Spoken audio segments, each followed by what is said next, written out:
Hey guys, and welcome back to my channel, or if you're new here, welcome. My name is Sarah and I have just had my second baby.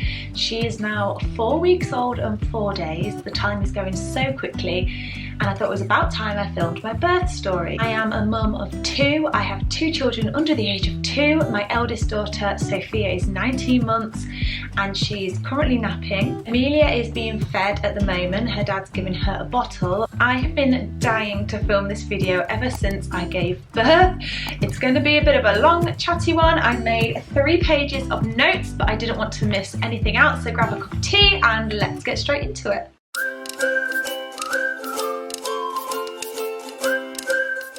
I'm going to take you back to when I was 38 weeks pregnant and I had an appointment. I'd been having some signs and feelings and lots of Braxton Hicks, lots of lower pain, lots of feeling like the baby was really low down. So when I went to my appointment, all was good, and the midwife said she wouldn't be surprised if I didn't make it to my next appointment, which would be at 40 weeks. So I was really excited and I was on a mission to get things moving, bearing in mind that I was exactly 14 days overdue with Sophia. But I got it in my head that I was going to be early this time, and I was very fed up of being pregnant. It was very hot and I was just over it. Surprise, surprise, the baby didn't come. So at my 40-week appointment, which was actually on 39 plus 5 days, I was a bit disappointed and I basically asked for a sweep. I asked if I could have one early because I really did not want to go overdue. Just to summarise my first birth, it was very traumatic and I was induced, I had an epidural, I was put on the synthetic drip and I had an assisted delivery, the baby got stuck, I had episiotomy, and I just found it all traumatic. I felt so out of control. Everything was done to me. I wasn't aware of, I didn't feel like I had a choice in anything. I was just told what was happening. It just wasn't good. I've had to have birth trauma therapy because of it. I had EMDR, eye movement desensitization, something or other. I'll put it on the screen, which was very successful, but I was really determined that I didn't want to be induced this time. So at the 40-week appointment, I asked for a sweep. And they said that I couldn't have one because it was the policy in our area to only do it at 41 weeks, which really frustrated me because I was like, it's my body and I'm asking for a sweep. But the midwife, bless her, did try. I also had some reduced movement, so she said, I'll send me to the day unit to get to get monitored, and she said that might be a backdoor into getting a sweep early. So she did really try, but she couldn't authorise one because she would have got in trouble. So we went. On the same day, we went to get the monitoring done, and I sat there for a while and baby's heart rate was dropping a bit, and then the doctor came in and basically said that I could be induced on 2 days later on 40 weeks. Now, I actually burst into tears at this point because I really didn't want to be induced, but at the same time I wanted the baby out. Now, I've been doing the Positive Birth Company hypnobirthing course, and they have an acronym called BRAIN. Let me see if I can remember what it stands for. So when you're faced with a decision, you use the BRAIN acronym, and it stands for benefits, risks, alternatives, instinct, and nothing. So what would you do if you did nothing? So me and Joe went through all of those and we decided that actually it wasn't worth it, because if the baby wasn't ready to come out yet, then it would probably be a long and painful induction, and I just could not bear the thought of going through what I went through last time. And I'd done so well at this point to keep positive, so well to sort of know that I could have a different birth, so I really didn't want to end up the same route as last time. So we declined it, and I thought I can hang on longer, I can do it. So we left it for a week and I just decided to put it out of my mind and carry on. We did lots of fun things. We had some family in town. I did lots of days out. We did all of the things to try and get baby to come naturally. Baby wasn't coming, but I did start to get some signs. I was getting stronger Braxton Hicks, and I'd wake up in the night and think, oh, those feel like contractions. I kind of time a few and then they'd fade away to nothing. But I felt like positive. I felt like something was happening. I was getting a lot more discharge and I just felt like my body was getting ready. So then on 41 weeks, I went for my sweep, and the midwife said my cervix was open and thinned and basically all of the right things. So she was able to do a successful sweep. Immediately following the sweep, I took my daughter with my mum, we went to a farm, and it's just a little urban farm, and you kind of walk all the way around it. So I did lots of walking then, and I came home and I tried to have a nap, but I felt really restless, so I kind of potted about the house, and then I took my dog, Rosie, behind me for a really long walk out into the fields. It was long for a 41-week pregnant woman anyway. It was about 2 miles, and I was just like, I'm gonna keep going. And I'd started to get a few stronger tightenings than Braxton Hicks, and they were not regular but kind of more frequent. I still didn't think anything was going to happen though. So at 9 o'clock I think I went to bed, and I'd said to my mum, right, you don't need to come or anything, because she was going to come and look after my daughter. Said, I'll be fine, I'll just go to bed and see what happens. Anyway, I didn't actually get to sleep because I did start getting more regular tightenings, and I brought the birthing ball up into the bedroom so that I could just kind of hop on and off it throughout the night. So I decided just to sit on the birthing ball, put a film on, and just kind of try and relax. I'd be doing lots of relaxation things. I was in a good state of mind, good mind frame. I can't talk, this is new mum brain. The tightening started to get stronger, and I was having to use my up breathing to help me get through them. I was timing them on the Freya app, and they started to become more frequent. So Joe ran me a bath, and I decided that I probably would need to ring my mum, because I definitely felt like something was happening. So my mum got her things ready and made her way to our house. About 11 p.m, my app said that I was in, I can't remember if it's called established labour, I think. Anyway, we decided to ring the hospital, and they said to come on in and to get checked, because I think I'd started to lose my mucus plug. So we waited till my mum had got there, we got all the bags in the car, and off we went to the hospital. This was a very painful ride because they were quite strong, the contractions now, but Joe was like, you're doing really well, you're smashing it. In my head I was like, I'm going to be like 5 or 6 centimetres, like I'm going to be really far. These contractions are frequent, they are strong, they're lasting like a long time. I was convinced I was going to be like 5 centimetres at least. We got there, and Joe was allowed to come up with me because I had a mental health birth plan, and that said that Joe could be with me for the entirety of the labour. The midwife measured me, she was called Steph, and she said I was 2 centimetres. Now I know that was good, I was trying to be positive and think that's really good, look at all my body's done, but I was a bit disappointed, mainly because I thought I was further along, and I was like, if this is the pain I'm feeling now, then how am I going to cope with the rest of labour? Anyway, I was like, please don't send me home, please can I stay, I don't want to go home, because I'd started to use gas and air at this point, and it was nice, I liked it at the time. But she said we could stay. I don't know if it's because they weren't busy or if it's because I had a mental health birth plan, I don't know, but we were allowed to stay, and I was very relieved. I felt really pleased about that. So we kind of settled into the room, I was on the gas and air. Joe said I was hilarious because it was like being drunk. And I'm not really a drinker, so he found it really, really funny on the gas and air, me on the gas and air, because I was just coming out with all sorts. I wasn't allowed the birthing pool until I was 5 centimetres, and she said she would check me again in 4 hours. Again, I was like, 4 hours? I can't do this for 4 hours. But I just had to get on with it. And Joe ran me a bath. They said you can go in the bath, so they bought a portable gas and air, because the one I had was attached to the wall for the bed, and they brought a portable one in so I could go in the bath. And bless Joe, he set it all up with the candles like I'd instructed him, and he got the music on. We were still listening to the Freya app at this point, but I got a bit bored of the woman's voice, so we had a worship playlist. We used a like calming worship music playlist, and I just loved it. It really set me at peace. And I got in the bath. Now I am not good with the pain, so I was very active and wriggly when the contractions came. I would like thrash about in the bath. I was totally naked at this point as well, because I didn't like any clothes on me, and I was the same when I had Saphira. I just wanted everything off me. Oh, I was also being sick, so the whole time I came into hospital I'd started to be sick, like really sick, just constantly being sick. So whilst I was in the bath, she came and gave me a anti-sickness injection. I can't remember if she actually did it while I was in the bath or if I had to come out, but it was during that time that I was labouring in the bath. Also kept trying to go to the toilet.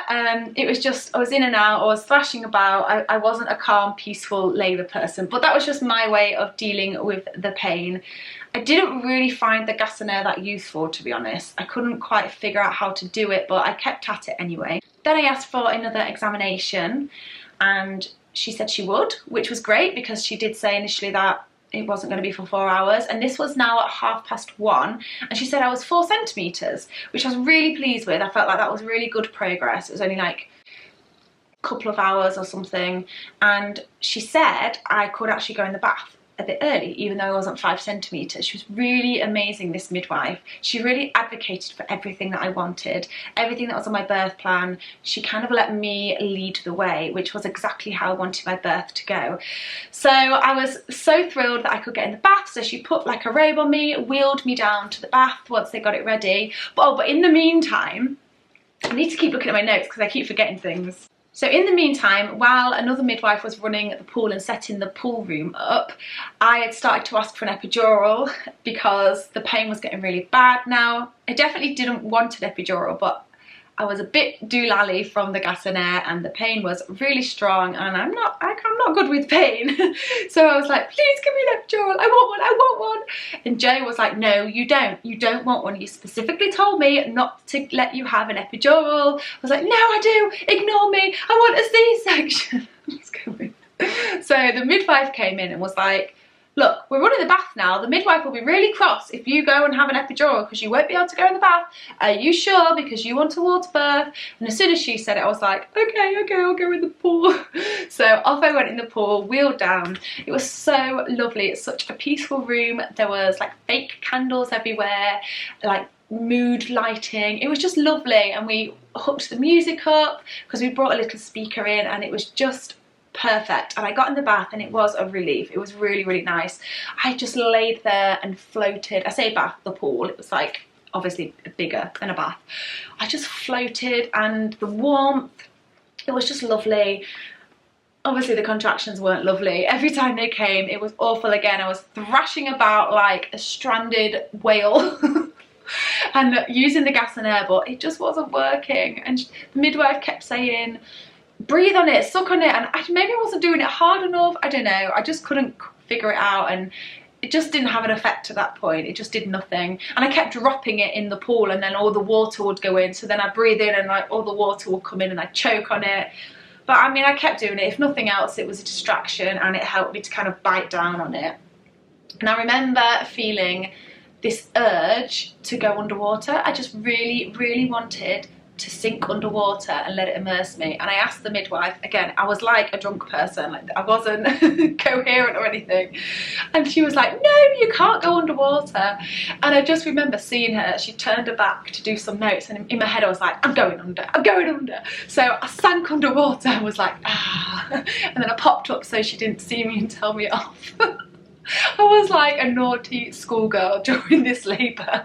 I must have been so annoying. I was in the pool for a couple of hours, and the time just kind of went. Joe was on his phone. I remember getting annoyed at Joe though, because every time a contraction came and I used the gas and air, it made my mouth really dry, and I wanted some water afterwards. And I had this water bottle actually. So I had this water bottle so I could just like sip it like that.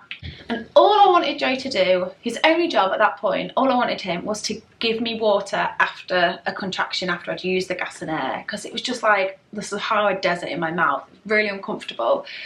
And he was just on his phone, and I was just getting really annoyed with him. Afterwards, Joe said I was really mean to him, but I was like, your one job is just give me water. But I couldn't articulate it because I was tired and exhausted, and I couldn't sort of verbalise things at this point very clearly. So I was just going, water. But I had to ask for it every time, and I just wanted him to know to do it on instinct. Then I started to get the feeling like I needed a poo, and I kept saying, I need to go to the toilet, I need to go to the toilet.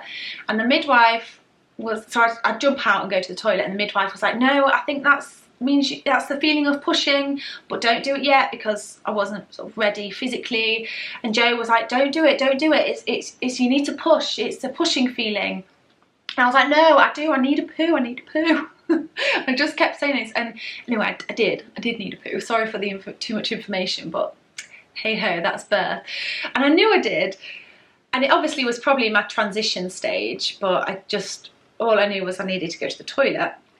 And I think I've done a little bit in the bath. So when I came back in and saw it in the bath and they were fishing it out, I was like, I'm done with the pool now. I kind of got a bit bored of being in the water. So I got out and I felt really cold. That wasn't nice to get out into the cold, but I laid on the bed in the birthing suite and I was getting really uncomfortable now. Like, it was really strong, really, really painful, really frequent. I wanted to roll off the bed to get up, because I'd asked for diamorphine at this point, or I think throughout the whole labour I kept asking for a C-section and epidural, and they basically just ignored me because they knew that's not what I wanted.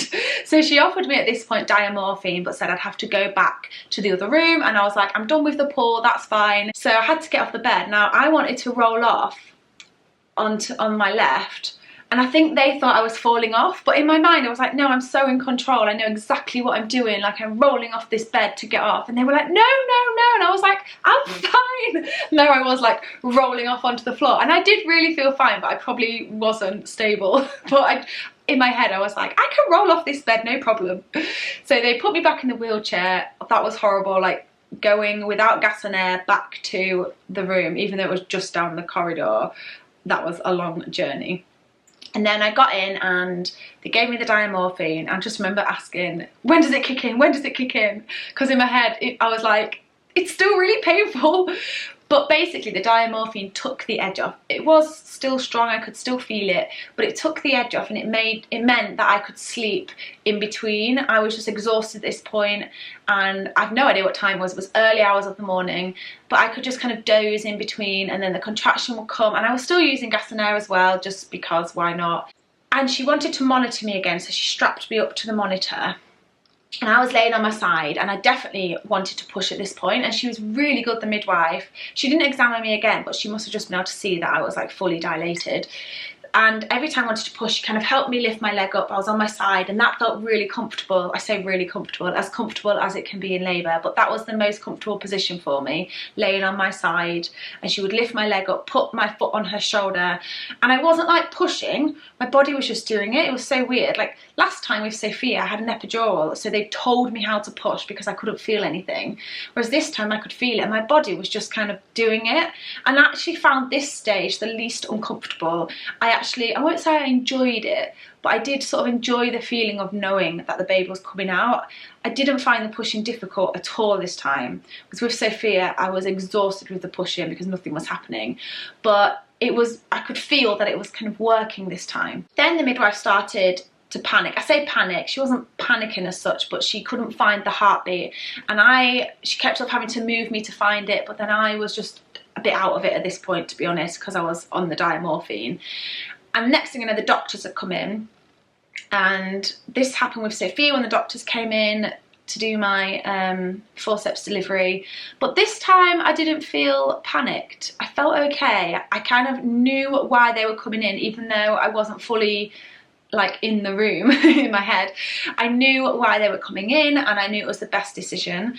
And the doctor was really lovely, said that because of my previous episiotomy scar, it was quite tight, that I would need to have another episiotomy. And again, in my head, I kind of had prepared myself for that. I knew my scar was quite tight.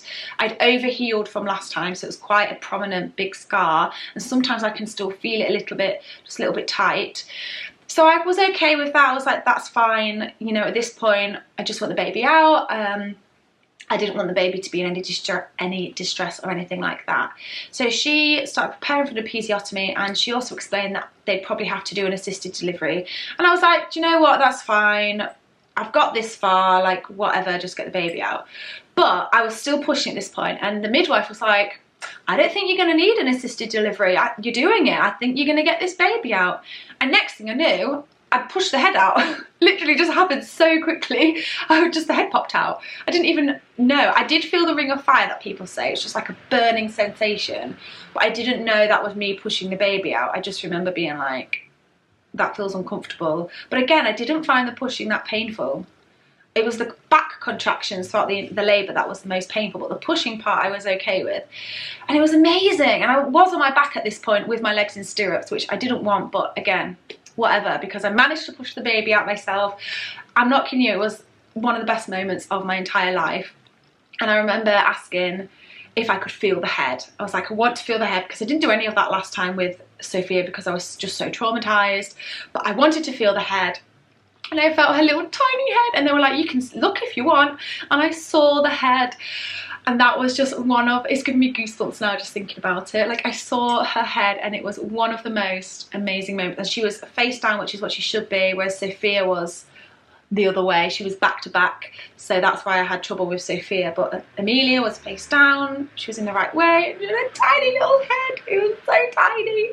And what did I say? I said something like, I just burst into tears basically. I was crying and I was like, I've done it, I've done it, I've done it. I was so ecstatic that I pushed this baby out myself. It was just like the one thing I wanted. I just wanted to push the baby out. I just wanted to kind of feel all the experience, all the sensations, even the pain. Like, I just wanted to feel it all. And I did. I pushed the baby out myself. It's like the proudest moment of my life. And then next push, the body came out. Like, it really was quite easy, the pushing bit. And I am a second time mum, so they do say it's easier the second time, but it really was. They put her on my chest. I think they did. This bit's all a bit blurry. But Joe's face looked so worried. He looked traumatized by the whole thing. And I was just so happy that I pushed the baby out. I didn't really pay attention, but this is what I know happened anyway, from like what Joe has said and just kind of piecing together my memories. Amelia came out blue. I won't show you a picture of her because it's a little bit distressing, but they put her on my chest and she was blue, completely blue. She didn't cry. So in my head I was like, there should be a cry, because Sophia did the cry. When she came out, she did the big cry, and you know, Amelia didn't. Anyway, they took her away around this little curtain, still in the same room, and that's where I did panic a little bit, because my fear was that they'd take the baby away from me. It was my fear with Sophia, it was my fear now. I didn't want them to take the baby away from me. And I think as well, Joe's face looked panicked. So I was saying to Joe, I was like, what's going on, what's going on? And he was like really panicked, like his face just looked white, he looked terrified. And they were basically just saying that she's not crying and that they just needed to help get some mucus out. So they did all of that, and then it didn't feel that long to me, but I think Joe said it was like a good few minutes. And then they put her back on my chest, and she didn't cry. She still didn't cry, but she was like groggy. You know when you've got like phlegm in your throat and you're a bit raspy? She was like that. And I was still obsessed with this cry, but they said to me, it's okay, she's fine. She's just a bit mucusy, but she's fine. And I could see she was breathing and all of that. And I think she was a bit dopey as well because of like the diamorphine. We chose to do delayed cord clamping. So I can't remember how long it was. And then I think they gave me the injection to help get it out. I'm trying to remember now because I'm getting a bit confused. I can't remember if I birthed the placenta first. I remember asking, being like, is it out yet? Thinking I'd done it. She was like, no, it's not out. But I can't really remember birthing it, so I don't think it was that bad or painful or anything. And then she had to stitch me up, the doctor, while I was having skin to skin. And then we had the first feed. I think I needed a bit of help with her latching on for the first feed because she was really like dopey and I was really dopey, and she was so tiny. She was £6, was she £6.7? No, she was £6.6. She was £6.6. So tiny. She was so cute. I mean, she looked like an alien, but she was so cute. And then they moved me into another room, like the after room, because I obviously didn't need to be in a birthing room anymore, but I did have a room to myself, which was lovely, and it had an ensuite, so we had lots of nice time in there. Now, because of COVID and all that policy, I couldn't have any visitors and I couldn't have anyone to stay overnight. Now, I didn't even tell you the time we gave birth. So I gave birth at 6:45 AM. So the whole thing kind of happened overnight. We were in this other room and she had to be put on a heat mat because when they came in to do a temperature, it was low. It kept going low. So they had to put on a heat mat, and they had to have, I think they said 2 or 3 observations where her temperature was fine, but the next couple of times her temperature was low. So I had to do like skin to skin with lots of blankets on. They had to put her on this heat mat. And then by the evening her temperature was fine, but we'd missed the rounds of the doctor being checked, and I basically had to stay in overnight. So Joe went home and I had a great first night. I actually quite liked being in hospital on my own because it was just a chance for me and Amelia to bond, and oh, she was just so perfect, and she was still really sleepy, so she was sleeping like 3 hours at a time. I had to set alarms through the night. At this point I'd done 2 breastfeeds but decided that I was going to formula feed throughout the night. I'd initially just planned on doing the first breastfeed and I'd brought like ready-made formula in. Okay, I've been chatting for so long I had to just delete some footage because it just cut out on me. So I can't remember what I was saying now, let me think. So I formula fed throughout the night and it was great. I actually managed to get some sleep. Then the next morning I decided I'd give breastfeeding another go, and I'll talk all about my kind of feeding journey in another video. But that's basically my birth story. Then we were allowed to go home that day and off we went, started our new life as a family of 4. The birth to me was just incredibly positive. It was everything I kind of wanted. I've just remembered a bit that I've missed out. Oh, there's just so much in it. There was one point as well when we went back in the room and I stood on the bed. I don't know why, I wanted to lean over Joe and they were like, "Get down, what are you doing?" And I was like, I'm fine. Like, she must have been like, who is this nutter? Like, why is she standing on the bed during labour when she's on diamorphine? Anyway, I just love thinking back to that birth. It's a real treasured memory for me. It was perfect. It was the best birth I could have hoped for, and I'm just so thankful that that was what happened. What I want to end with is that if you've had a traumatic birth at any point, whether it's your first one or second one, whatever, and you're pregnant again and due to give birth, you can have a positive birth. Like, they're not all the same. They're really not the same. I was convinced I was going to have exactly the same birth before I did like all my work on it, all my birth trauma stuff, and I didn't have the same birth. It couldn't have been more different. I managed to do it myself. I went into labour spontaneously. I know I had the sweep, but I still went into labour without like medicine. So to me that was great. I felt so much more in control. Because I was stronger with what I wanted as I went in, the midwife really advocated for me. I would say that make sure you get a midwife who advocates for what you want, and if they're not listening to you and they're not doing that, then ask to change them, because you are within your rights to do that. You deserve the birth that you want. That was like the longest video I've ever done. I hope you're still with me. I hope it wasn't too waffly, but I just didn't want to miss anything out because I just want to remember all this, and I know it will fade over time, so now I've got this to remember. And if you're about to give birth, then good luck. Please feel free to ask me any questions in the comments or over on my Instagram. I am documenting my journey as a mother of 2 under 2 and kind of how I manage my mental health, how I manage my anxiety. So please join me over there, and you can always drop me a DM if you want to chat about the birth more. If you haven't already, I would love it if you could hit that subscribe button. I'm going to be doing lots of new mum videos, lots of day in the lives with a toddler and a newborn, all of that kind of thing. And if you've got any specific videos you want to see, again, please let me know and I will try my very hardest to do that for you. Thanks so much for watching. Bye guys.